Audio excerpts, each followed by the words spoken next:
right, everybody. Welcome in to the Week 4 recap of Steak Dinner Bowl. It's been quite a week, and it looks like the Monday night is going to be the deciding factor for a bunch of our matchups. But first, let's get into the league news. Most of the matchups were settled before Monday night last week, but we did have Mark not getting enough from Zeke to beat Ryan, and Ryan finally gets into the win column. And we'll never really know why Mark put Lamar Jackson on the bench. Also, there's a few people that haven't paid dues, so if we could get on those dues, let's get it done. This week we had the first London game of the year, and if you haven't seen the double doink, you can watch it now. The Vikings hang on by the width of the crossbar.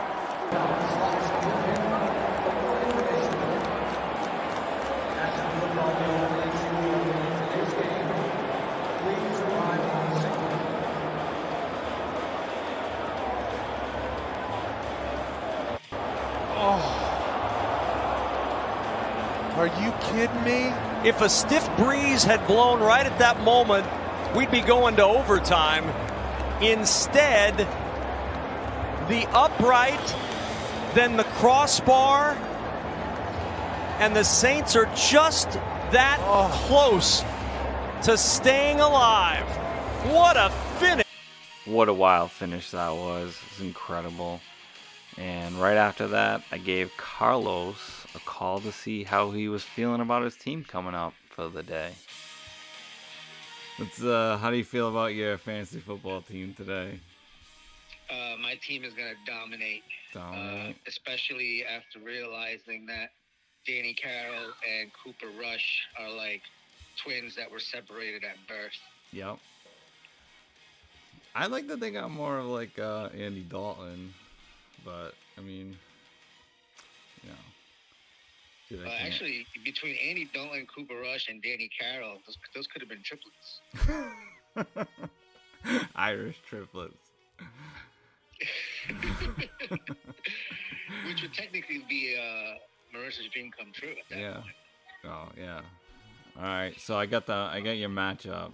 Zach's got like a early lead because he had Burrow and Jefferson, but he got a 0 today because he didn't change out Kamara. I know. I saw that, which is like the best thing ever. I know, right? So if you lose, Zach will actually get into the win column, which will be hysterical. Right.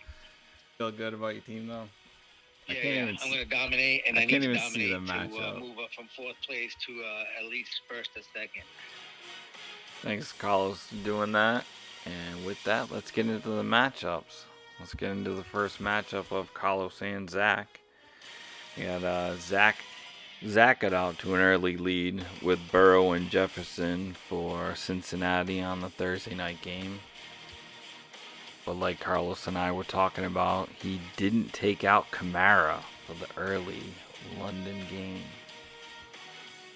Carlos did have Jared Goff and Miles Sanders pushing his team out to a lead going into Monday night.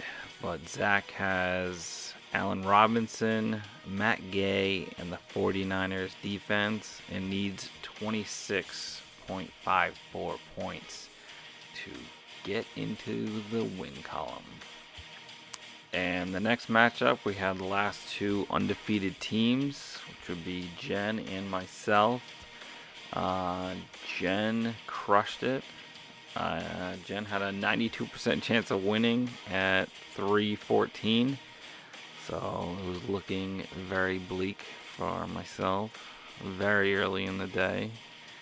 I'm just going to put up the L for myself unless Cooper Kupp comes up with like 1 million points on Monday Night Football, which I doubt.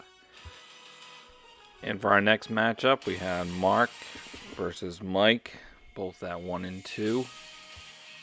Things look pretty close at the 3 o'clock hour, but by 4 o'clock, Mike had a 95% chance of winning.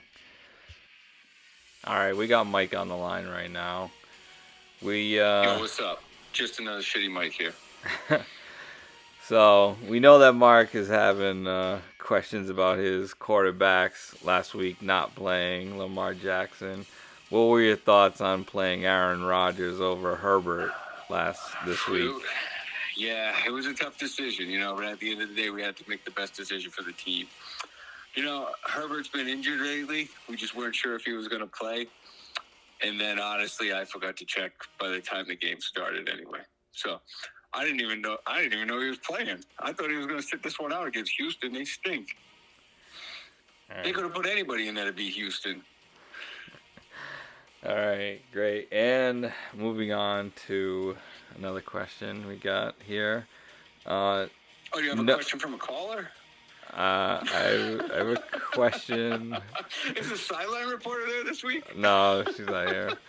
The sideline reporter took a day off. She ain't getting the action, man. Get in the game. Yeah.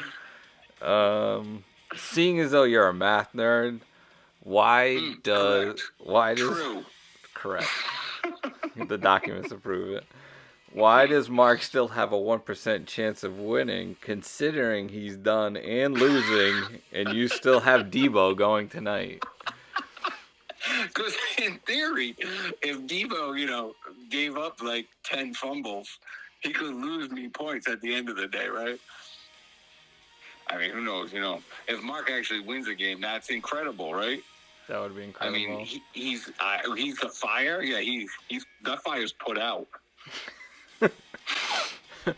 All right, and will you what be do I got next week? Who's the next tomato can on the list here? I don't know. Let's see. I got one more question for you.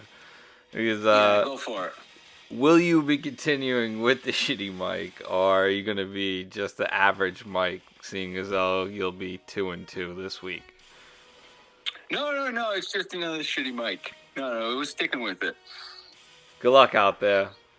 All right, good luck to you. Yeah, good luck next week. The next matchup, we got Corey at 1-2 versus Anne Marie at 2-1. That matchup is done. Corey needed Mike Evans and Fournette to get 24 points on Sunday night, which they did. So that one's wrapped up. Both of them will be 2-2. For the last matchup, we got Ryan, who's 1-2, versus Omar, who's 1-2. Omar had the early lead on Thursday night with Hill going for the Dolphins, even with Tua getting hurt, which was super ugly, and the Dolphins losing. It's another close matchup for Omar this week. Going into Monday night, Ryan needs Robbie Gould to outscore Jeff Wilson by about 4.5 points or so. All right, we got Omar on the line. Omar is down by 4.5, or he's up by 4.5. I'm sorry. You got Ryan needs to outscore you with Robbie Gould against Jeff Wilson. How you feeling about that matchup tonight? I feel like we got this. David is pretty confident. David's feeling good about it. That's good. David's feeling good, yeah. That's what's most important, really. I mean, the person that's actually managing the team, it's probably better for him to feel good about it. So. Hey, I put the money down. He just got to put the brains. All right. Well, good luck tonight. All right. Thank you. All right. We got the league standings. Here they are, and here they go. And we got the league pick'em. And I'm crushing that too. Let's go. And that's it, everybody. I'd be surprised if anyone's still listening. But good luck this week, and we'll see everybody next week.